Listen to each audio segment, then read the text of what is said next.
Et si je vous disais que le cerveau et l'inconscient ne font pas la différence entre ce qui est réel et imaginaire? Certains d'entre vous vont me dire, mais le réel et l'imaginaire sont deux choses complètement différentes. Le réel, il est là devant moi, je peux le voir, le sentir, le toucher. L'imaginaire, lui, il est dans ma tête.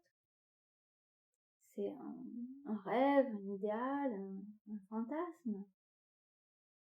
Alors, je pourrais vous expliquer toute la théorie en long, en large et en travers, mais comme le dit Cédric Michel dans ses méditations, une goutte de pratique vaut mieux que tout un océan de théorie.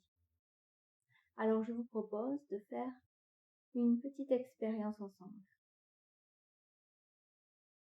Alors, fermez simplement vos yeux et laissez venir à vous l'image d'un citron.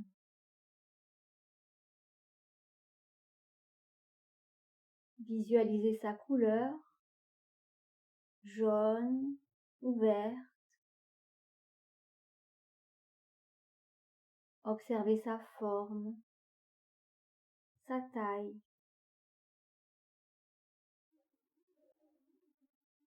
Puis, prenez-le dans vos mains. Est-il lisse ou rugueux? Attrapez un couteau et coupez-le en deux. Vous pouvez alors sentir l'odeur des zestes d'agrumes qui s'échappent du citron et observer l'intérieur avec de nouvelles textures, de nouvelles teintes.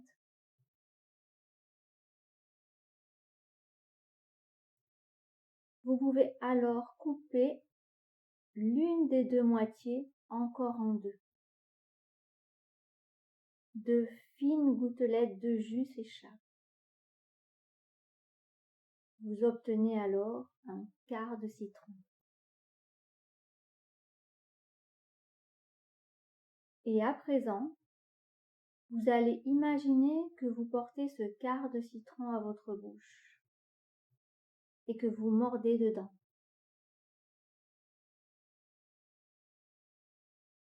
Vous sentez alors le jus du citron dans votre bouche.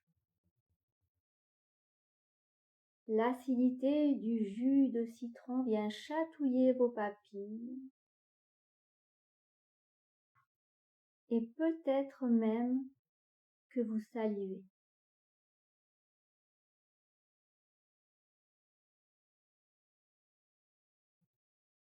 Et vous pouvez ouvrir les yeux. Alors, qu'est-ce qui s'est passé pour vous? Vous avez salivé peut-être en croquant ce citron?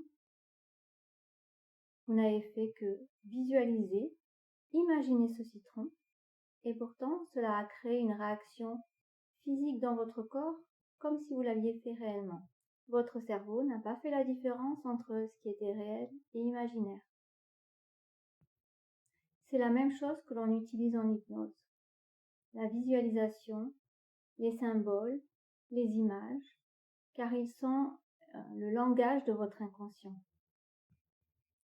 Et cela va ainsi favoriser le changement pour créer une nouvelle réalité, de nouveaux apprentissages.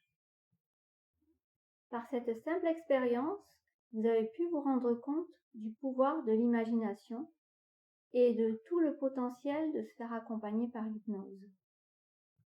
Alors, dites-moi en commentaire comment vous avez vécu cette expérience.